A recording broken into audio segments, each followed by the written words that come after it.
Chapter 15. Nest Building. After another week of rain, the high arch of blue sky appeared again, and the sun which poured down was quite hot. Though there had been no chance to see either the secret garden or Dickon, Mistress Mary had enjoyed herself very much. The week had not seemed long. She had spent hours of every day with Colin in his room, talking about Rajahs or gardens, or Dickon and the cottage on the moor. They had looked at the splendid books and pictures, and sometimes Mary had read things to Colin, and sometimes he had read a little to her.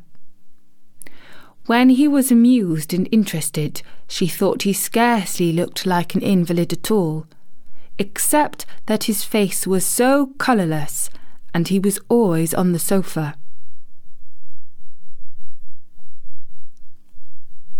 "You are a sly young one to listen and get out of your bed to go following things up like you did that night," Mrs. Medlock said once.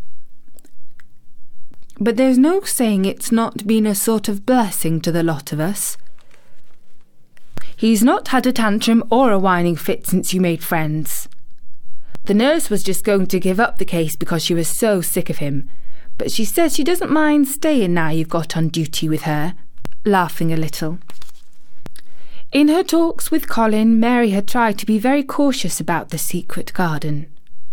There were certain things she wanted to find out from him, but she felt she must find them out without asking direct questions. In the first place, as she began to like to be with him, she wanted to discover whether he was the kind of boy you could tell a secret to. He was not in the least like Dickon, but he was evidently so pleased with the idea of the garden no one knew anything about, that she thought perhaps he could be trusted. But she had not known him long enough to be sure. The second thing she wanted to find out was this: if he could be trusted, if he really could, wouldn't it be possible to take him to the garden without having anyone find it out?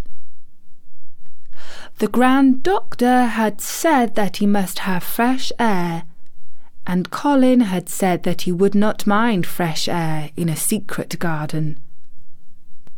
Perhaps if he had a great deal of fresh air, and knew Dickon and the robin, and saw things growing, he might not think so much about dying.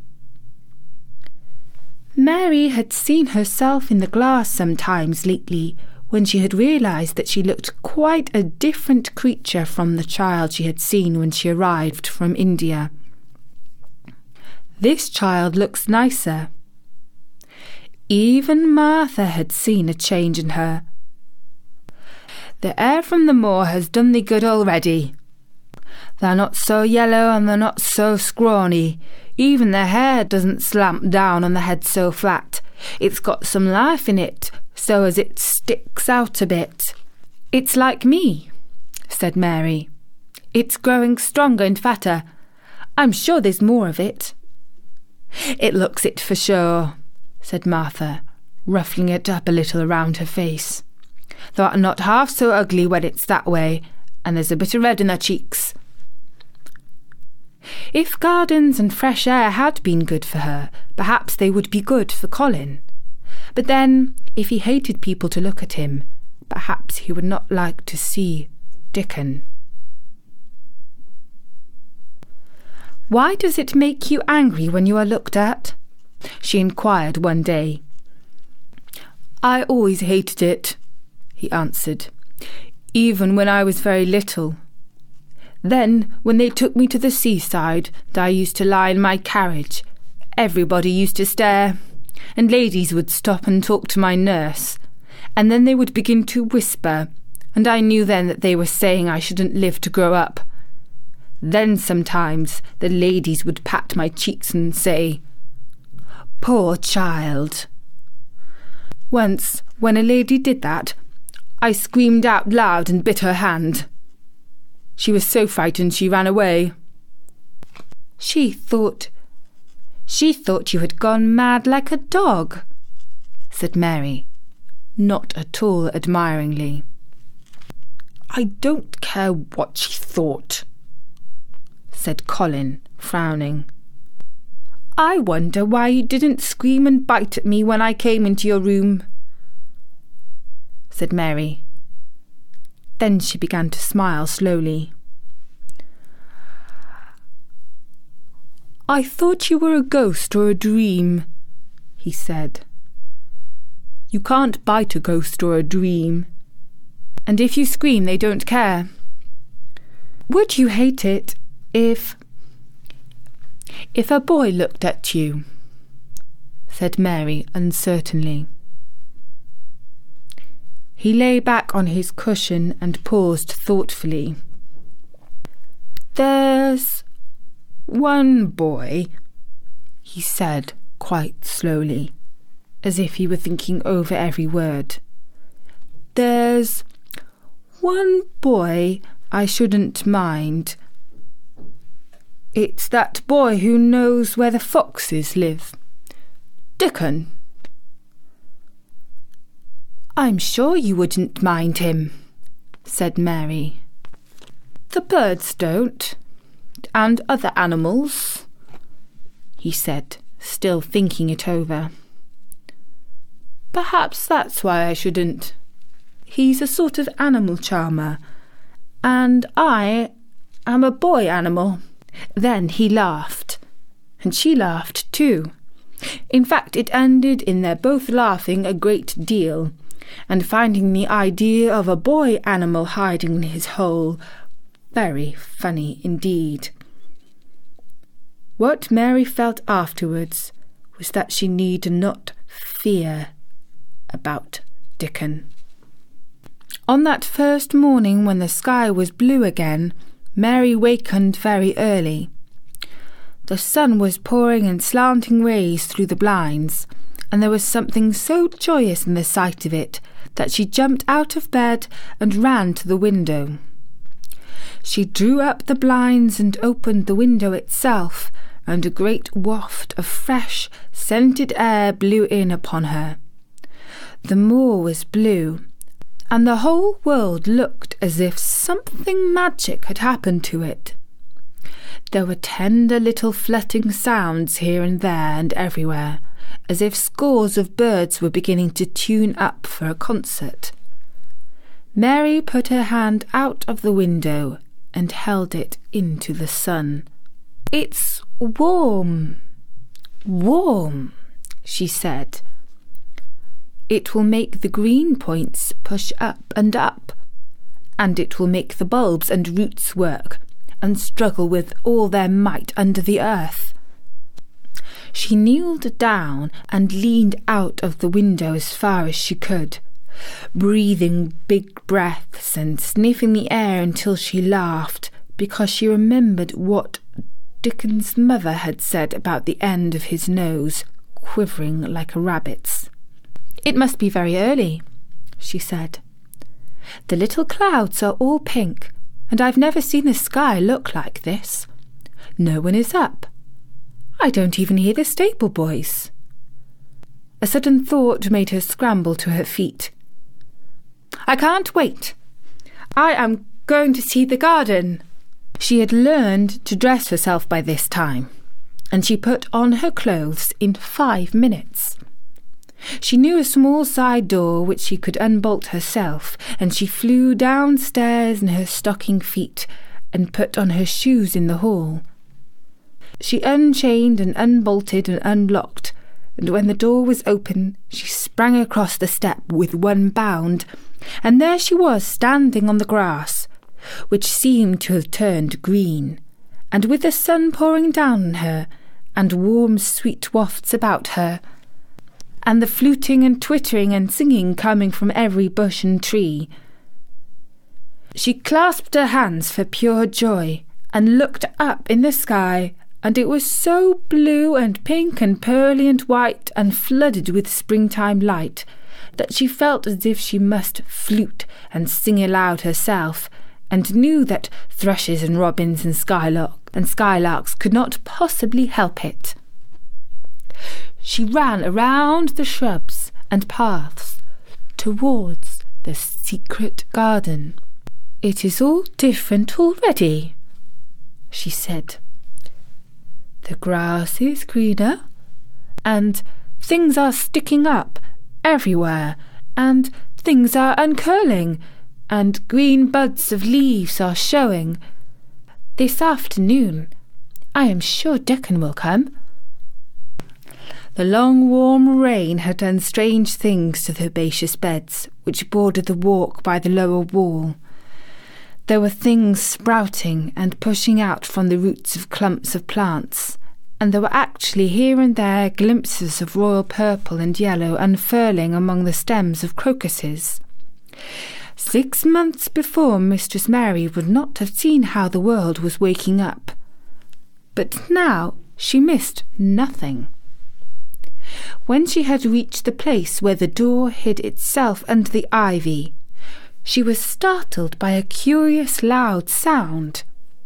It was the caw-caw of a crow, and it came from the top of the wall, and when she looked up, there sat a big, glossy, plumaged, blue-black bird, looking down at her very wisely indeed. She had never seen a crow so close before, and he made her a little nervous. But the next moment he spread his wings and flapped away across the garden. She hoped he was not going to stay inside, and she pushed the door open, wondering if he would.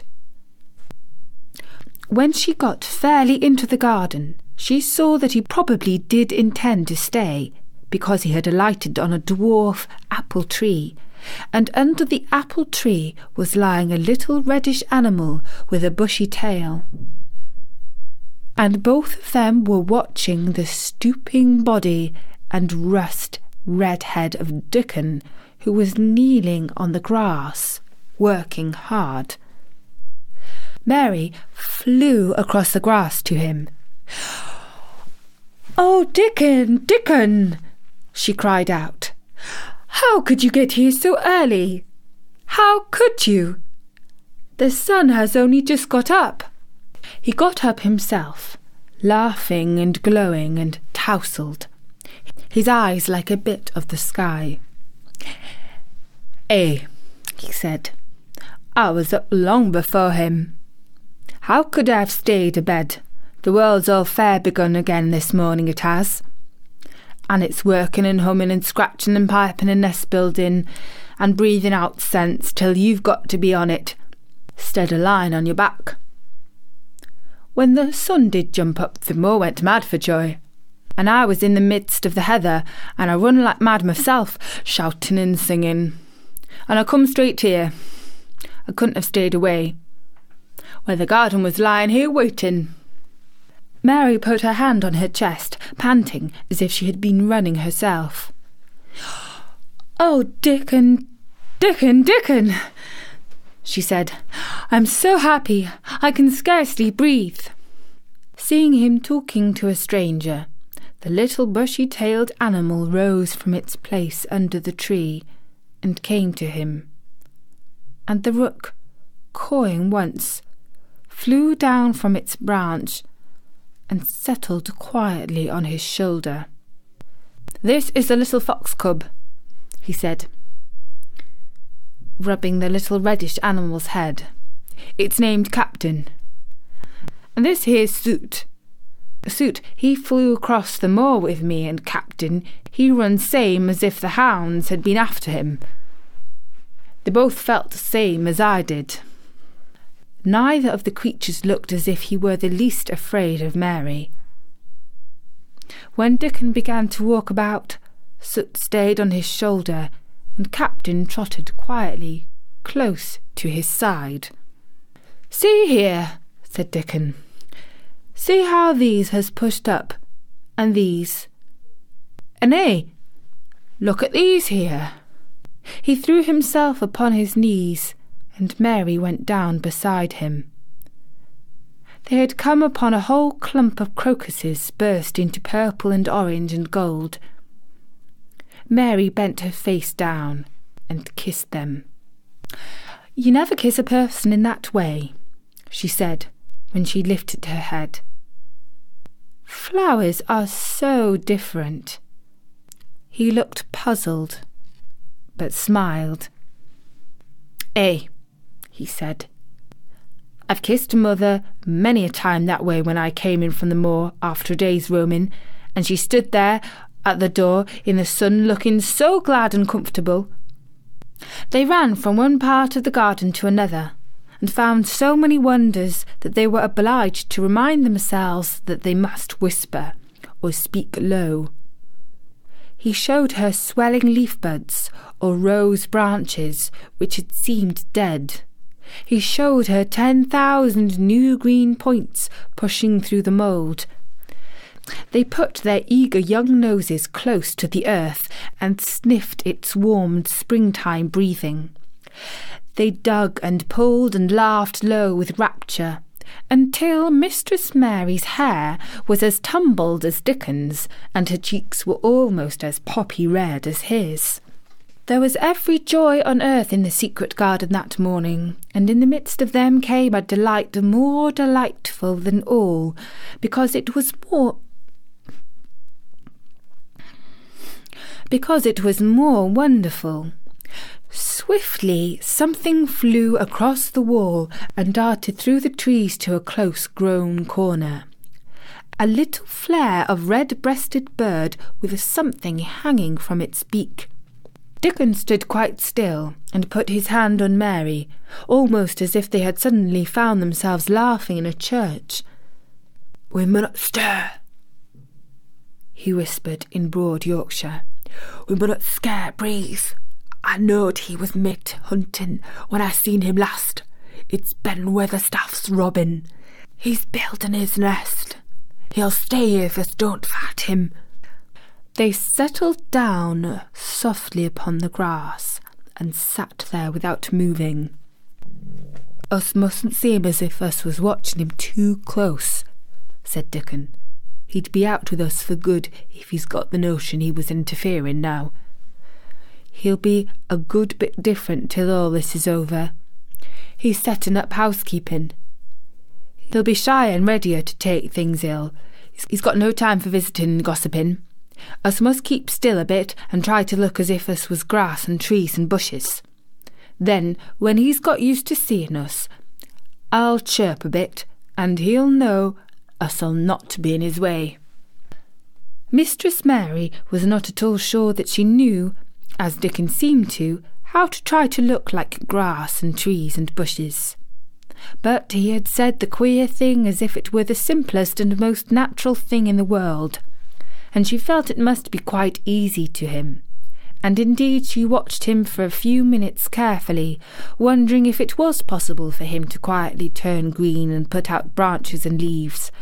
But he only sat wonderfully still, and when he spoke, dropped his voice to such a softness, it was curious that she could hear him.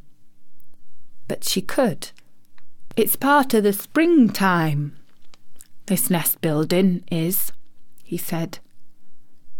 "I warrant it's been going on in the same way every year since the world was begun. They've got their way of thinking and doing things, and a body had better not meddle. You can lose a friend in springtime easier than any other season, if you're too curious. If we talk about him, I can't help looking at him," Mary said, as softly as possible. "We must talk of something else. There is something I want to tell you." "He'll like it better if us talks of something else," said Dickon. "What is it thou got to tell me?" "What does thou know about him?" he asked. "I've seen him. I've been to talk to him every day this week. He wants me to come. He says I'm making him forget about being ill and dying," answered Mary. Dickon looked actually relieved as soon as the surprise died away from his round face. "I'm glad of that," he exclaimed. "I'm right down glad. It makes me easier. I knowed I must say nothing about him, and I don't like having to hide things." "Don't you like hiding in the garden?" said Mary. "I'll never tell about it," he answered. "But I says to Mother, I says, I've got a secret to keep. It's not a bad un, thou knows that. It's no worse than hiding where a bird's nest is. Thou doesn't mind it, does thou?" Mary always wanted to hear about Mother. "What did she say?" she asked, not at all afraid to hear. Dickon grinned sweet-temperedly. "It was just like her, what she said," he answered. "She gave my head a bit of a rub and laughed. And she says, 'Eh, lad, thou can have all the secrets thou likes. I've known thee 12 year.'" "How did you know about Colin?" asked Mary. "Everybody as knowed about Master Craven knowed that there was a little lad as was like to be a cripple, and they knowed Master Craven didn't like him to be talked about. Folks is sorry for Master Craven because Mrs. Craven was such a pretty young lady, and they were so fond of each other. Mrs. Medlock stops in our cottage whenever she goes to Thwaite, and she doesn't mind talking to Mother before us children because she knows us has been brought up to be trusty. How did thou find out about him?" "Martha was in fine trouble the last time she came home. She said thou'd heard him fretting and thou was asking questions, and she didn't know what to say." Mary told him her story about the midnight wuthering of the wind which had wakened her, and about the faint far-off sounds of the complaining voice which had led her down the dark corridors with her candle and had ended with her opening of the door of the dimly lighted room with the carven four-posted bed in the corner. When she described the small ivory white face and the strange black-rimmed eyes, Dickon shook his head. "Them's just like his mother's eyes. Only hers was always laughing. They say," he said, "they say as Mr. Craven can't bear to see him when he's awake, and it's because his eyes is so like his mother's, and yet looks so different in his miserable bit of a face." "Do you think he wants to die?" whispered Mary. "No, but he wishes he'd never been born. Mother, she says that that's the worst thing on earth for a child. Them as is not wanted scarce ever thrives. Master Craven he'd buy anything as money could buy for the poor lad, but he liked to forget as he's on earth. For one thing, he's afraid he'll look like him some day and find he's growed hunchback." "Colin's so afraid of it himself that he won't sit up," said Mary. "He says he's always thinking that if he should feel a lump coming, he should go crazy and scream himself to death. He oughtn't to lie there thinking things like that. No lad could get well as thought them sort of things." The fox was lying on the grass close by him, looking up to ask for a pat now and then, and Dickon bent down and rubbed his neck softly and thought a few minutes in silence. Presently he lifted his head and looked around the garden. "When first we got in here," he said, "it seemed like everything was grey. Look round now, and tell me if thou doesn't see a difference." Mary looked and caught her breath a little. "Why," she cried, "the grey wall is changing. It is as if a green mist were creeping over it. It's almost like a green gauze veil." "Aye," said Dickon, "and it'll be greener and greener till the grey's all gone. Can I guess what I was thinking?" "I know it was something nice," said Mary eagerly. "I believe it was something about Colin." "I was thinking that if he were out here he wouldn't be watching for lumps to grow on his back, and he'd be watching for buds to break on the rose bushes, and he'd likely be healthier," exclaimed Dickon. "I was wondering if us could get him in the humour to come out here and lie under the trees in his carriage." "I've been wondering that myself. I've thought of it almost every time I've talked to him," said Mary. "I've wondered if he could keep a secret. And I've wondered if we could bring him here without anyone seeing us. I thought perhaps you could push his carriage. The doctor said he must have fresh air, and if he wants us to take him out, no one dare disobey him. He won't go out for other people, and perhaps they will be glad if he will go out with us. He could order the gardeners to keep away, so they wouldn't find out." Dickon was thinking very hard as he scratched Captain's back. "It'll be good for him, I warrant," he said. "Us'd not be thinking he'd better never been born. Us'd be just 2 children watching a garden grow, and he'd be another. 2 lads and a little lass, just looking on at the springtime. I warrant it'd be better than the doctor's." "He's been lying in his room so long, and he's always been so afraid of his back that it has made him queer," said Mary. "He knows a good many things out of books, but he doesn't know anything else. He says he has been too ill to notice things, and he hates going out of doors and hates gardens and gardeners.